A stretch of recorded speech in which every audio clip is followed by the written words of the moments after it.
video to share with you how to set up your space to practice yoga with me online. So first of all, you want to come with something comfortable to wear, whatever feels right for you. Could be long sleeve, short sleeves, could be a tank top, could be something, you know, stretchy in the pants, something where you feel comfortable you can move around in. You're going to find a place in your house that's free from distractions. So the distractions are defined by you.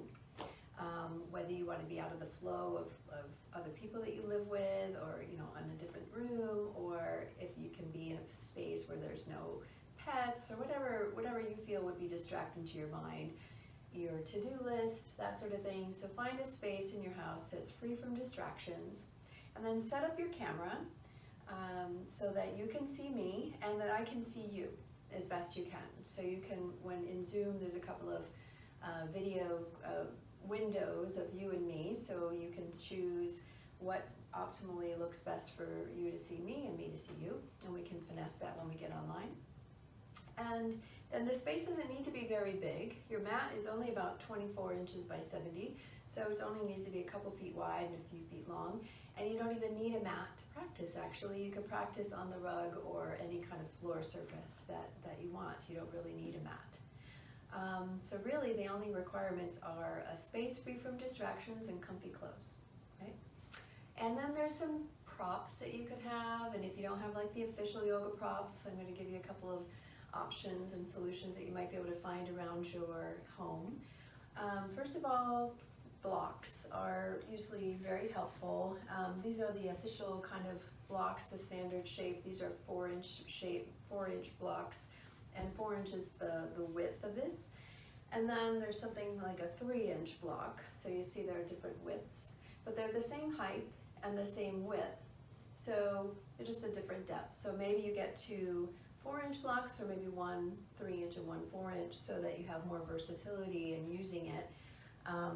We use it for a lot of different things.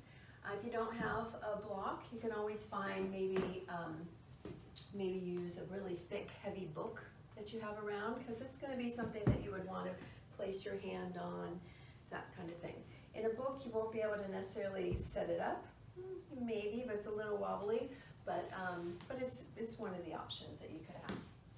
Another option might be a little step stool. I have this little convertible step stool, so that might be also very helpful if you were in maybe a standing pose and you needed something a little bit higher than a block. You could have a stepping stool. Another official yoga prop is a strap. So the official strap looks something like this, with a little D-ring, couple of D-rings. You can wrap it around and connect it. You could get one of these, and just so you know the length that you would want to get if you're going to buy these, standard is about 6 feet, but if you have a little bit extra long, you have more versatility with it. So like a 10-foot or even a 12-foot strap has a lot more versatility in all the different things you can do with a strap. So if you could get a long strap, or maybe 2 6-feet straps, that's just an option.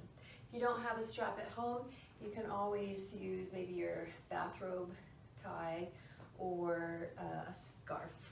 That's always helpful too.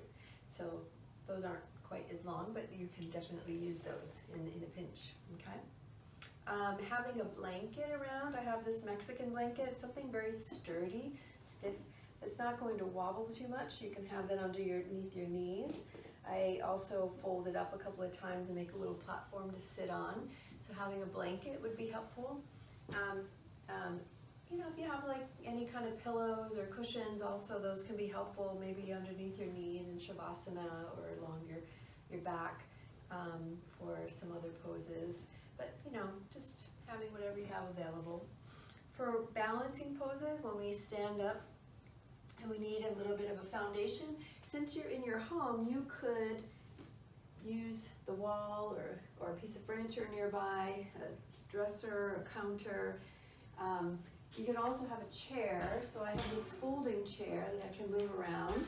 You can use it as a stable foundation for a balancing pose, or even the seat could come in handy, much like a very tall block if I wanted to have my hand on something like that. So you have a folding chair, that would be great. or you could use a dining room chair or a kitchen table chair, something like that. Something very sturdy that's not going to wobble around. Okay, so that's kind of it. So really, the only requirements are a distraction-free space and comfy clothes. And then if you can improvise and get a few props, that always is helpful for helping you to deepen your practice, deepen your experience over time. Okay, all right, see you soon.